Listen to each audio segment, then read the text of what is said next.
Listen up because I'm about to destroy everything you think you know about conditioning for combat. You've been lied to. Your cardio is garbage. And that's exactly why you gas out when it matters most. Let's get one thing straight right now.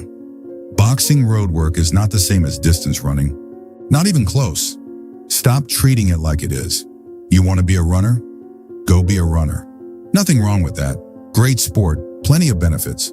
But preparing you for a real fight? That's not one of them.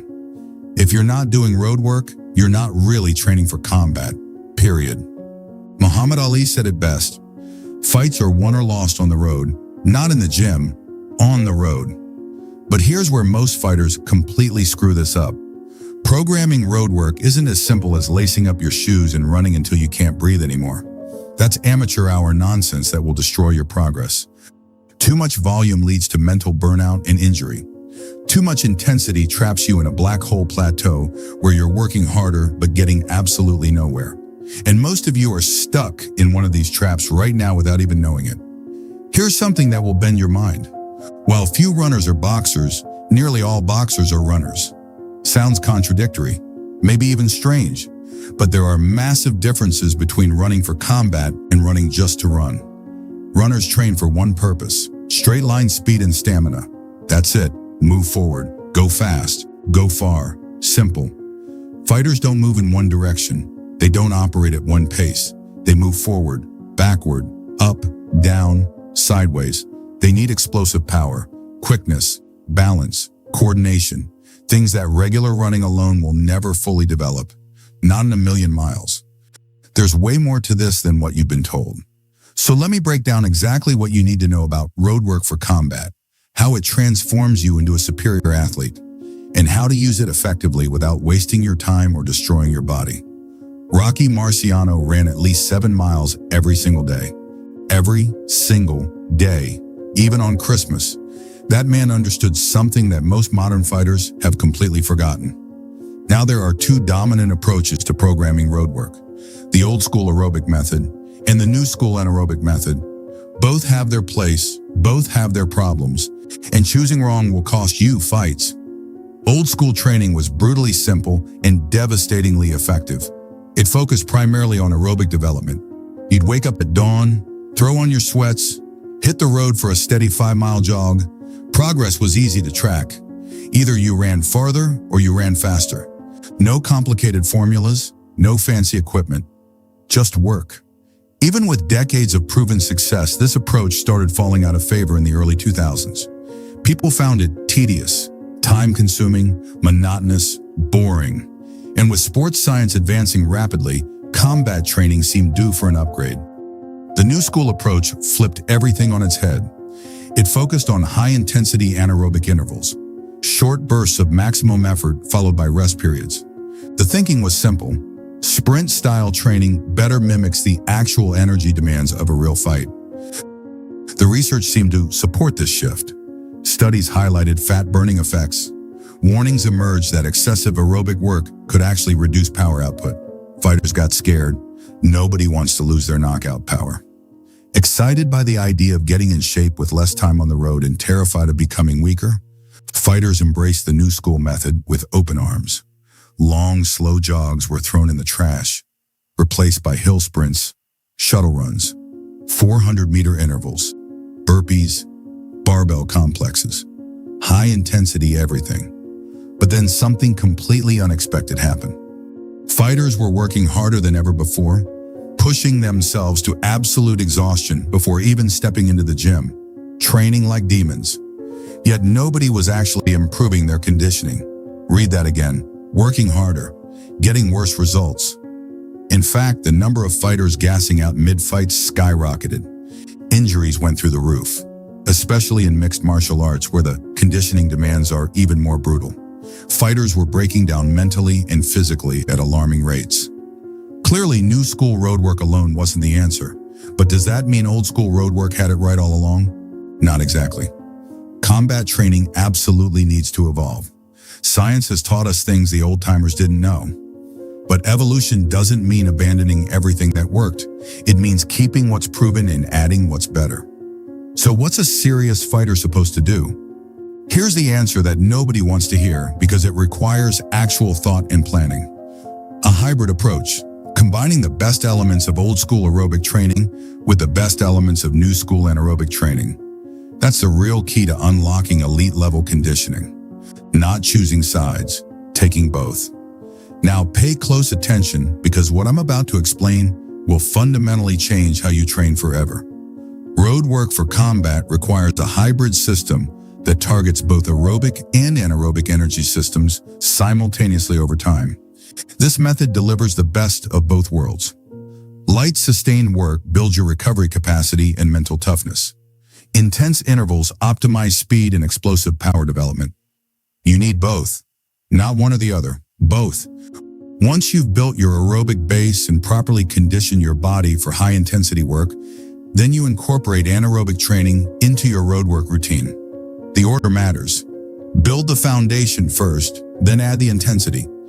The intermediate program blends classic and modern training techniques to sharpen your endurance, fortify your mind against fatigue, and maximize your speed and explosive power when you need it most. But here's the warning most coaches won't give you. Anaerobic training comes at a serious cost. Aerobic work has its risks: overuse injuries, mental staleness, diminishing returns. But overloading on anaerobic sessions creates even bigger problems. Injuries multiply, mental burnout accelerates. Your nervous system gets fried. You show up to training sessions feeling worse than when you started. On the flip side, neglecting anaerobic work altogether leaves you one critical step behind your opponents. When they explode, you can't match them. When they recover between exchanges, you're still gasping. That split-second difference costs fights. Balance is everything. When should you run? Morning? Evening? After training? Before training? Here's the truth nobody wants to accept. It doesn't matter when you run. What matters is that you actually do it, consistently, week after week, month after month. Some fighters swear by morning runs. They believe training while their opponent sleeps gives them a psychological edge. Maybe it does. Maybe it's just something they tell themselves. Either way, if it works for them, it works. Other fighters run after their gym sessions. They prioritize showing up fresh for skill development. Technical work requires mental clarity. Can't learn proper technique when you're already exhausted from a morning run. Ultimately, you have to find what works for your body and your schedule. Experiment, track your results, adjust accordingly. Just make absolutely sure you allow adequate recovery time between high-intensity road work and your combat training. Don't run hard then expect to perform well in sparring 2 hours later. Outdoor running versus cardio machines. Do you have to run outside? Can you use a treadmill? What about ellipticals, air bikes, rowing machines? Outdoor running is ideal. Nothing replicates it perfectly. The varied terrain, the weather conditions, the mental challenge of pushing through when nobody's watching. These elements build something machines can't replicate. But cardio machines offer legitimate alternatives when needed. They provide low-impact options that reduce joint stress. Most modern machines include built-in heart rate monitors. You can track your effort in real time without strapping devices to your body. Research suggests setting treadmills at a 1% incline best mimics outdoor running conditions. So if you're forced inside, make that adjustment. That said, I'm a firm believer in outdoor road work whenever possible. After years of experimenting with every method imaginable, I found that running outside consistently gets me in better shape. Period. No machine has matched it. I still incorporate one elliptical or air bike session weekly. It gives my joints a break, reduces cumulative stress on my knees and ankles. Smart recovery practice. But outdoor runs strengthen my lower body better than anything else. More importantly, they give me time to clear my mind. Focus on what matters. Reflect on training and life. That mental component matters more than most people realize. Now let's talk implementation. How do you actually put these concepts into practice? This depends entirely on your current training schedule, your specific goals, your fitness background, your recovery capacity. There's no universal answer that works for everyone. Anyone who tells you otherwise is selling something. However, here are fundamental guidelines that apply across the board. Start by scheduling aerobic training on days when you're not in the gym. This ensures you arrive at training sessions fresh, ready to learn, capable of absorbing technical instruction. Your skill development depends on mental clarity.